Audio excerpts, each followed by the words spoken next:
Support comes from the Missouri Forest Products Association. Missouri produces wood pallets, railroad ties, white oak barrels, hardwood floors, and more. Details on the variety of products made in the state are at choosewood.com. This is St. Louis on the Air from St. Louis Public Radio. I'm Elaine Cha. I don't know if there's a ordinance violation in the books that this property hasn't been cited for. So, Paul McKee is essentially a con man. Pages upon pages of violations. I would say almost enthusiastic support for this plan. At the intersection of Page and Grant Boulevards in St. Louis, there's an historic 4-story edifice once known as the ABC Auto Sales and Investment Company building.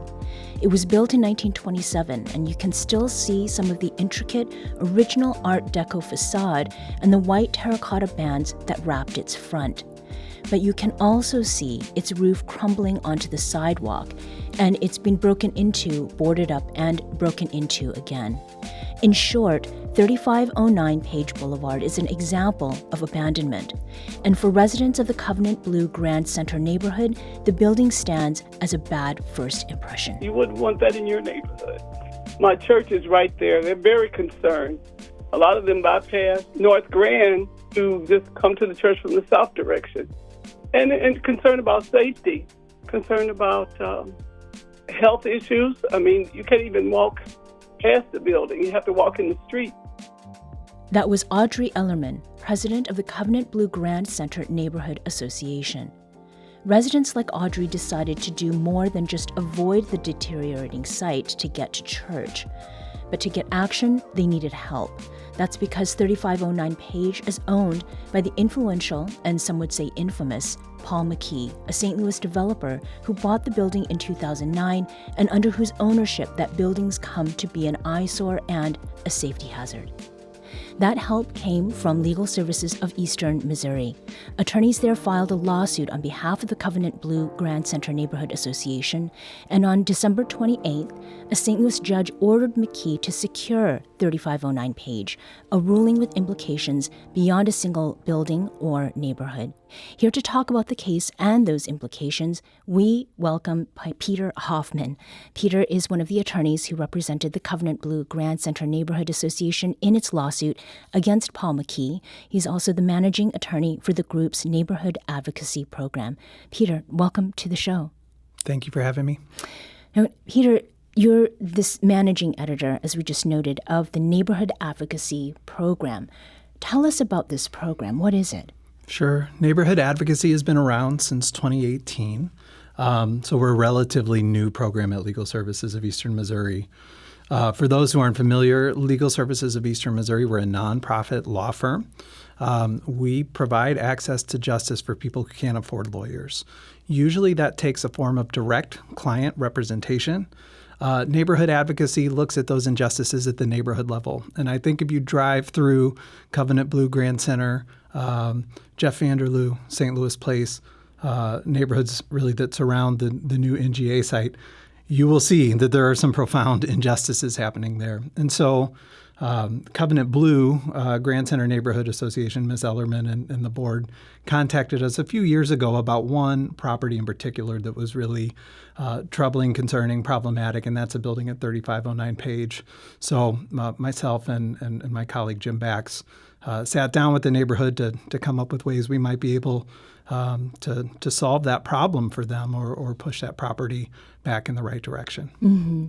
Now, before we get any further, I would like for you to talk with us, Peter, about Paul McKee. He's not just any developer. In the last 15 years or so, he's bought hundreds of properties as part of a project called NorthSide Regeneration. And that project has been stalled for years. And McKee's been accused of letting his vast holdings in North St. Louis, like ABC Auto Sales, that building, fall into ever worse conditions. So talk with us about how you came to sue McKee over that property that it seems he has abandoned. Right. So, as you said, I actually think that at the last count, there were almost 1,700 parcels of land in mainly 4 North City neighborhoods owned by NorthSide Regeneration. I would say most of those are vacant lots or vacant buildings. Some of them weren't when those properties were acquired. So, I'm not a historian on NorthSide Regeneration, but from what our clients tell us, a little over 10 years ago, NorthSide Regeneration started acquiring property in those 4 neighborhoods, and despite the neighborhood desires to have those properties saved and repurposed or even maintained, most, if not all of them, have really deteriorated to the point where they pose a significant public health safety threat to the people who live in those communities. And as much vacancy as there is, there are hundreds and hundreds of people who still live in those neighborhoods, who have to walk down the street, whose kids get on buses at the end of the street. And those families are incredibly impacted by buildings that collapse or catch fire or people break into and conduct criminal activity in them. So all of those properties really pose a significant harm to the people who live in those neighborhoods. 3509 Page is in some ways a really important symbol of the deterioration and decline. It's, as you alluded to earlier, right on the entrance to the Grand Center Covenant Blue neighborhood. It's what people see when they drive down Grand. We've been said to have a tale of two cities in St. Louis, and welcome to the other side is what that building says. And I think in addition to all the public health and safety concerns, I think it's hard to find hope when owners allow buildings to deteriorate. It shows a lack of care, a lack of concern, a lack of respect for the families that still call those neighborhoods home. Mm-hmm. And I should note here that we did reach out to Paul McKee with a request for comment on the story, and we did not hear back. Now, in the time that you've done this work, you've dealt with a lot of problem properties. Was there something about the ABC auto sales building that made it different or distinct in some way? I think, well, again, just look at it.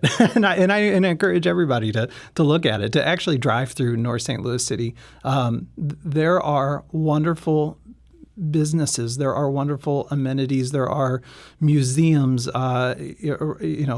well-maintained homes with beautiful flower beds.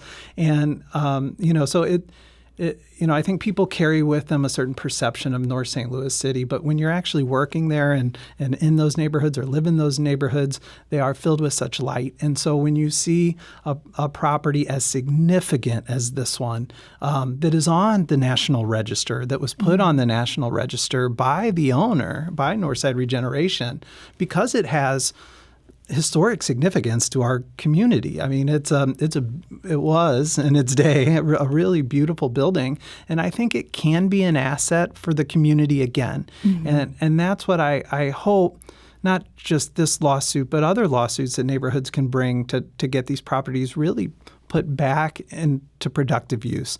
It's not as much about punishing anybody, any particular owner, but there needs to be some progress here. And these buildings can really serve to help spur revitalization. They can serve community needs, but they can't if they're just being held for land speculation. And there's so much land speculation happening around the NGA site that really, if anybody's read more about this, the city had cited this particular owner for this property for decades. And there are some limitations to the city's code enforcement system. And so in some ways, these private legal actions by neighborhoods really help supplement the city's code enforcement when things aren't being improved. And so the goal has always been, how do we get this property improved and back to productive use for the neighborhood?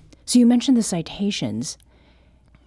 If the citations and fines are being paid and nothing is happening, is this really what drove the lawsuit? What made it necessary? That's right. I mean, residents, in the city of St. Louis, you can file a complaint with the Citizen Service Bureau, and that routes that complaint to the building division or to the forestry division or whichever department it is, and then the city can issue fines for violations of the code. And it had been doing that pretty aggressively on this Page building for a long time. But as you mentioned, if somebody's paying those fines, that's not always going to be the best vehicle for compliance.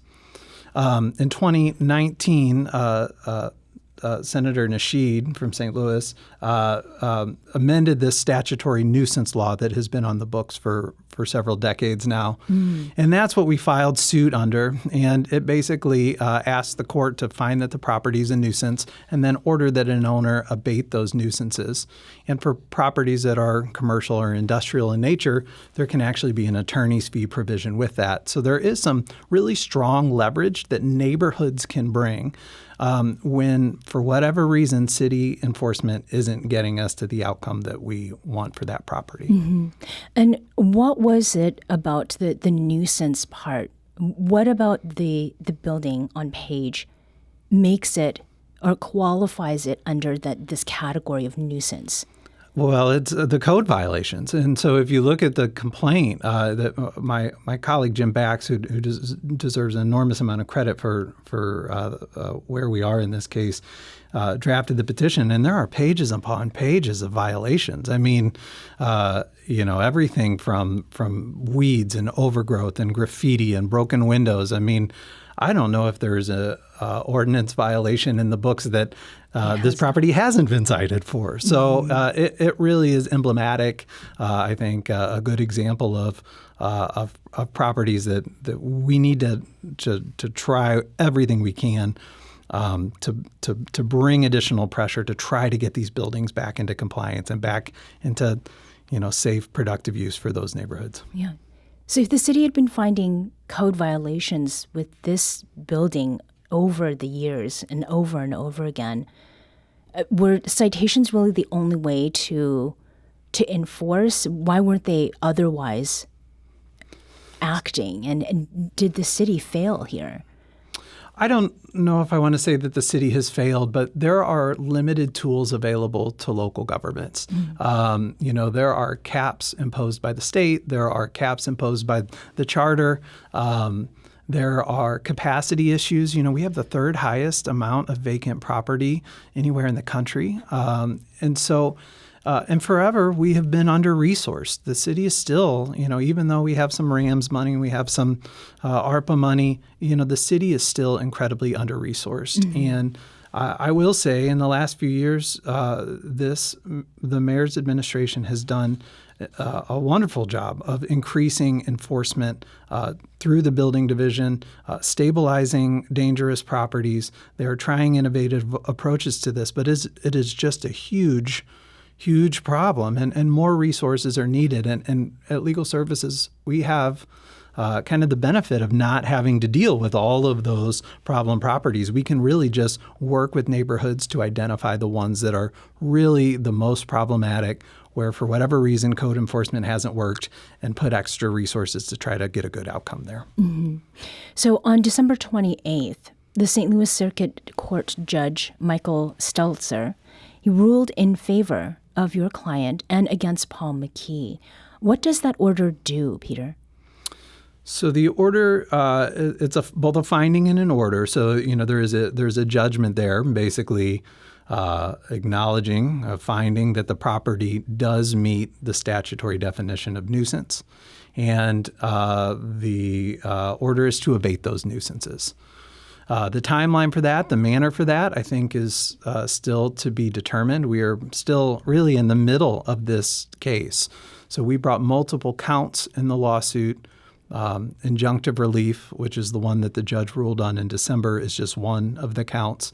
But if that property is not improved or donated or sold or transferred to somebody who can maintain it, there could be other counts that the court finds in our favor. They could appoint a receiver to take control of that property. They could we've asked for something called disregarding the corporate entity. We could say, this is not really a NorthSide Regeneration property. This is a Paul McKee property, and therefore, pierce that veil or disregard that entity to go after him individually.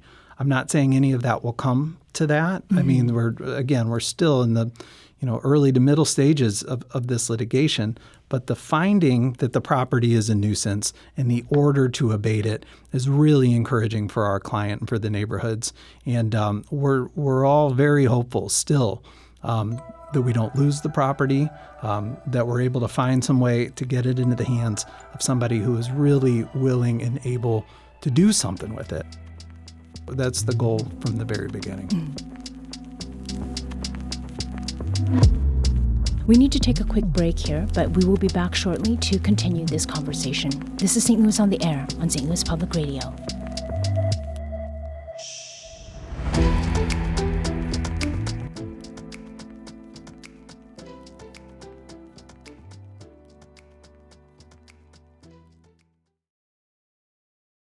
Support comes from the Missouri Forest Products Association. Missouri produces wood pallets, railroad ties, white oak barrels, hardwood floors, and more. Details on the variety of products made in the state are at choosewood.com.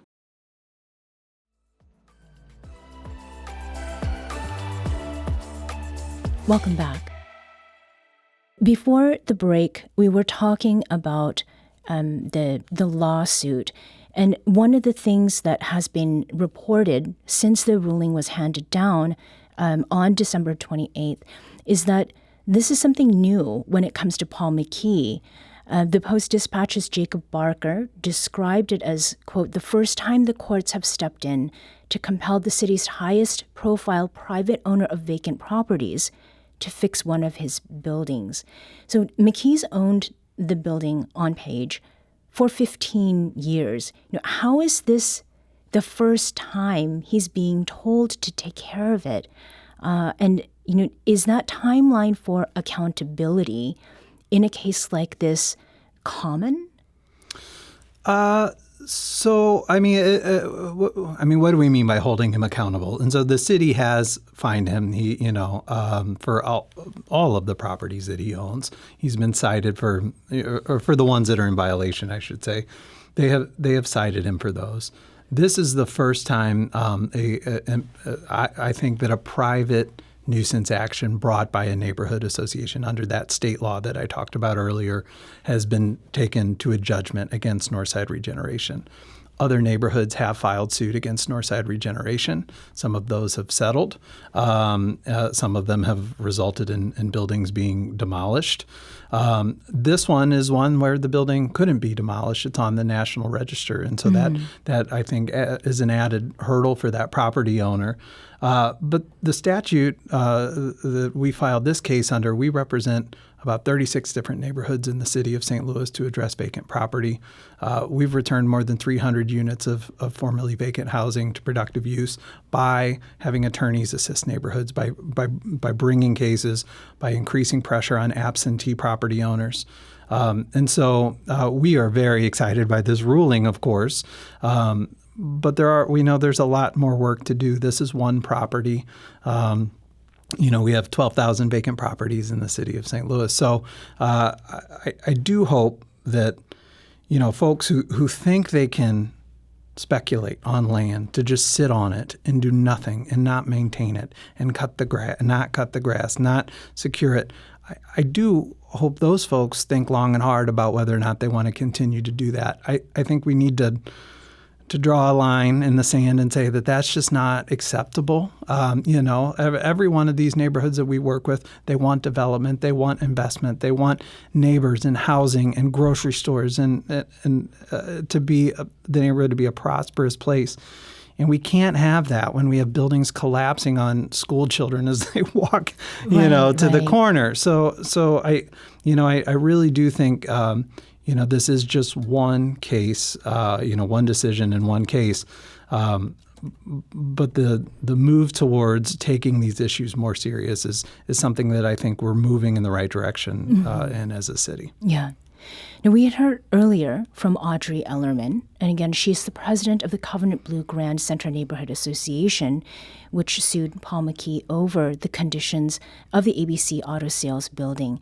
Ellerman talked with our producer, Danny Wissentowski, on Friday, and she said then that the ruling is a win, and not just for her neighborhood. A win for one neighborhood, especially North City, is a win for all neighborhoods. And we stand together on that. We have a voice, and people are listening to those that live here. We live here. Black neighborhoods matter. That was Audrey Ellerman, president of the Covenant Blue Grand Center Neighborhood Association. So, Peter, to this point, what does this ruling mean for other neighborhoods? You've alluded to it, sort of mentioned things, but in a sort of a more concise statement. Yeah, the neighborhoods have the power to take action into their own hands. And I think this is an example of that. We have three branches of government, right? We have the executive branch, the legislative branch, and then the judicial branch. And I think neighborhoods have some familiarity with how to use the executive branch or the legislative branch. We vote for a mayor and we vote for the alderman. But I think residents and people just more generally don't know that the judicial branch, that the courts can actually be used to help advance their causes and to improve their lives as well. And so I think this is an example of, neighborhoods saying, we're going to look to this third branch of government. We're going to look to the courts, and we're going to ask the courts to help us improve the lives and improve our neighborhoods. And so I think this is a good example of that. Mm-hmm. Now, Paul McKee owns hundreds of properties, as we've talked about. Could it be that, other neighborhoods and groups like Covenant Blue Grand Center Neighborhood Association, that they might pursue similar lawsuits against him for other buildings? Without a doubt. Any neighborhood where there are properties that are dangerous, that they feel frustrated with, contact us. Go to lsem.org, send us an email, neighborhoods@lsem.org. We want to help. We want to provide, these tools can be very effective. And so I do think I think it's all but imminent that there will be additional cases unless any of the property owners, choose to do better. And I think, they can, and most of the time when we bring a legal action, it does result in an owner saying, hey, so you're right. I'm sorry. The property's bad. Mm-hmm. Here's my plan. I'm going to fix it up. I'm going to tear it down. I'm going to donate it. I'm going to sell it. Whatever. I'm going to, you're right. Thank you for bringing this to my attention. That was just not the case here. Right. So, a lot of this hangs on how owners respond to these types of legal actions. They don't have to go through to a court judgment. Mm-hmm. There are other ways to resolve these issues, and it's always about the building and how do we get the building secure and back to productive use. We have Jerry on the line from O'Fallon. Jerry, welcome to St. Louis on the Air. Thank you. I've lived out in Winghaven for 20 years now, and to me, Paul McKee is essentially a con man. He has always overpromised. He often mentioned 10 years ago that Winghaven was like 95% developed. It's never been. And he was pulling the same stuff for at least a decade of, having laws crafted for him by the legislature which exempted him from certain ordinances.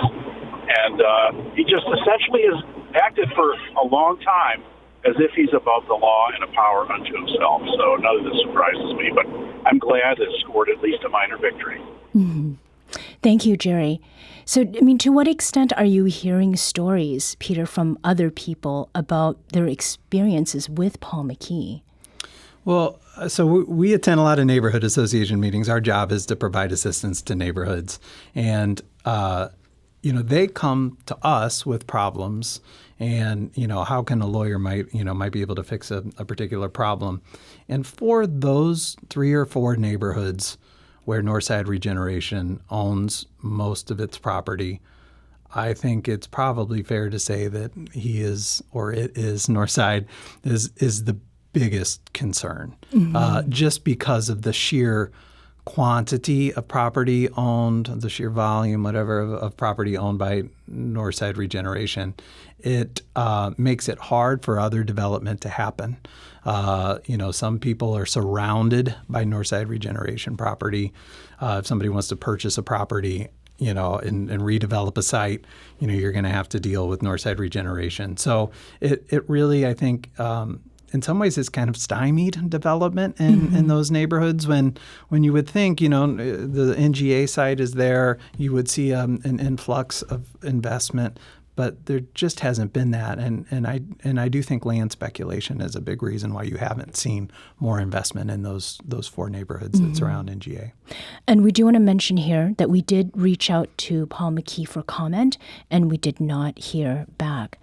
Earlier in the conversation, Peter, you had mentioned the city, and that's another entity that is involved here. It's not merely about developers posing challenges to neighborhoods, and a concrete illustration of the city's role and its place is found in what happened to the St. Louis Place neighborhood, which last year discovered, after the fact, that the city had determined that their area was blighted. Now, that understandably, it sparked worries around the city taking properties in St. Louis Place through eminent domain. But Peter, you helped to broker an agreement between the city and the neighborhood, and it was an agreement stating that eminent domain would not be used. How did that all come about? Well, again, it's neighborhoods coming to lawyers to ask for help, and the St. Louis Place and the Jeff Vanderloo neighborhoods heard about the blight study. And I do think there's, we could probably do a whole episode on legal blighting and what it means and what it doesn't mean. And but for good reason, because how blight has historically been used to push out communities of color, there was a lot of concern about blighting around the NGA.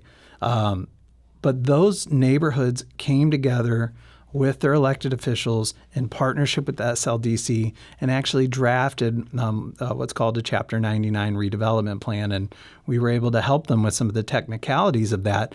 But that is now going before the Board of Aldermen on Tuesday of next week. And what that does is it would allow the city to use eminent domain for vacant property, for problem properties, but it would protect existing residents. And it also has some other kind of unique features. It creates some incentives for existing residents to continue to make improvements into their home. After all these, there would be no neighborhood left to invest in if it weren't for those residents who have stayed there through thick and thin. So it also gives neighborhoods some development review oversight. So it is, I think it's a first of its kind in that neighborhoods are really working with the city and driving the bus on their own redevelopment plan. And I think it has people feeling optimistic. And that's what I think is really exciting. We are at a crossroads, I think, for North St. Louis City. And these little wins hopefully can turn into some bigger wins and help us on the path towards making these neighborhoods safer, more stable, and more prosperous. Mm-hmm. And we did hear from someone who can sort of attest to that from the everyday person's point of view. Virginia Druhy is president of the St. Louis Place Community Association, and she spoke with our producer, Danny Wissentowski, last week. She said that seeing the city as a partner and not an obstacle was a new feeling. With this development plan, we have had, I would say, almost enthusiastic support for this plan, going through SLDC and the City Planning Commission, and our alderman, Rasheen Aldridge, have been actively supportive the whole way through, which is amazing, just amazing. I've lived in the city for 45 years, lived on this block for 45 years, and it's the first time we've had a positive partnership with the city. That was Virginia Druhy. Again, she's the president of the St. Louis Place Community Association. First time in 45 years, that's a lot. I mean, Peter, do you agree with her? Do you think that the city is doing is doing more to help neighborhoods? And are there places where they could be doing even more?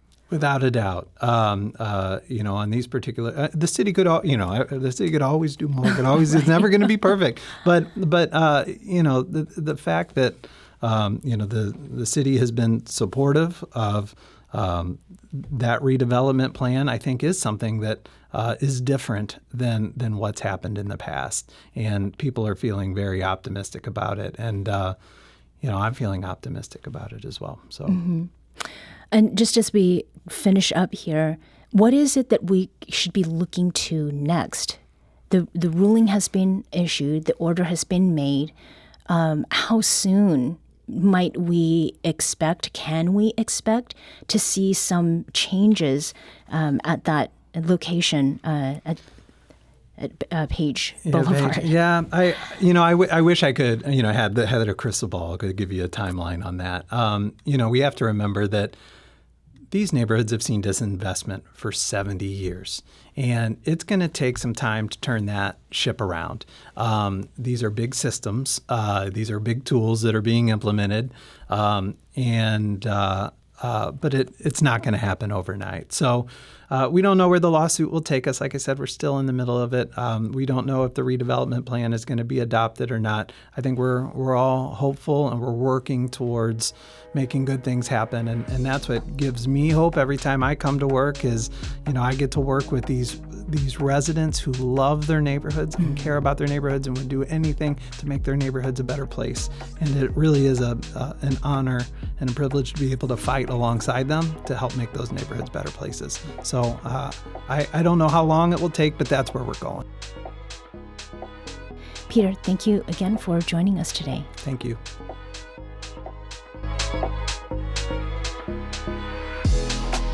This episode was produced by Danny Wissentowski. Audio engineering and podcast design by Aaron Dorr. Our executive producer is Alex Hoyer. St. Louis on the Air is a production of St. Louis Public Radio. Understanding starts here. St. Louis on the Air proudly supports local artists by using music from Life Creative Group. Do you find yourself regularly listening to episodes of St. Louis on the Air? Suggest us to a friend you think might enjoy our conversations, and leave us a review and rating on Apple Podcasts on the App Store. It's the simplest way to help people discover our show. Thank you. St. Louis Public Radio is a member-supported service of the University of Missouri St. Louis.